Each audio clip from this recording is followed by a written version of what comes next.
দেশের চাহিদা অনুযায়ী প্রতি বছর গড়ে 50 লাখ মেট্রিক টন তেল আমদানি করে বাংলাদেশ পেট্রোলিয়াম কর্পোরেশন। এর মধ্যে সবচেয়ে বেশি চাহিদা ডিজেলের।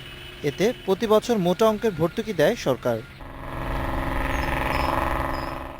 বেশি দামে তেল আমদানি করে কম দামে বিক্রির কারণে বিপিসির পুঞ্জীভূত লোকসান 5,000 কোটি টাকার মতো। সে তুলনায় লাভ এখনও অনেক কম। এই বিবেচনায় আপাতত কমছে না জ্বালানি তেলের দাম। জ্বালানি খাতে প্রায় 3,400 কোটি টাকার উপরে। তো এই হলো আমাদের প্রস্তাবনা। তেলের দাম কমানোর আপাতত কোনো চিন্তা নেই। আমার মনে হয় না, কারণ আমার এখানে বিপিসির অ্যাডজাস্টমেন্ট দরকার এই মুহূর্তে। সো আমরা সেই অ্যাডজাস্টমেন্টগুলো করে আসতেছি। আসছে বাজেটে প্রায় 3,500 কোটি টাকার বরাদ্দ চাওয়া হয়েছে জ্বালানি খাতে। তেলের দাম কমানোর যৌক্তিকতা থাকলেও বাস্তবতা ভিন্ন বলছেন অর্থমন্ত্রী। Of course, it will have to be adjusted to some extent. তবে এটাও আপনাদের বলে রাখি যে জ্বালানির দাম আমাদের জন্য আসলে কমে নাই। তেলের দাম কমলে ভোক্তা পর্যায়ে সুফল পাওয়া যাবে না বলে মনে করছেন বিশেষজ্ঞরা।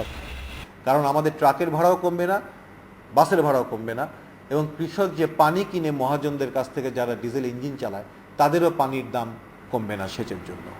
ভর্তুকি কমবে বলে বাজেটে সরকারের চাপও কমবে বলে মনে করেন এই বিশেষজ্ঞ। তেল ক্ষেত্রে এখন কোনো ভর্তুকি নাই এই বছরে, গত 6 মাসে কোনো ভর্তুকি দিতে হয় না সরকারকে। এটাও একটা বিরাট রিলিফ সরকারের জন্য। ভবিষ্যতে যদি এই টাকাটা তার বিপিসি রক্ষা করে তাহলে ভবিষ্যতে ভর্তুকির টাকাটা এখান থেকেও সস্তা হতে পারে। গত এক বছরে বিশ্ববাজারে জ্বালানি তেলের দাম অর্ধেকে নেমে আসলেও গত 2 মাসে তা আবারও কিছুটা বেড়েছে।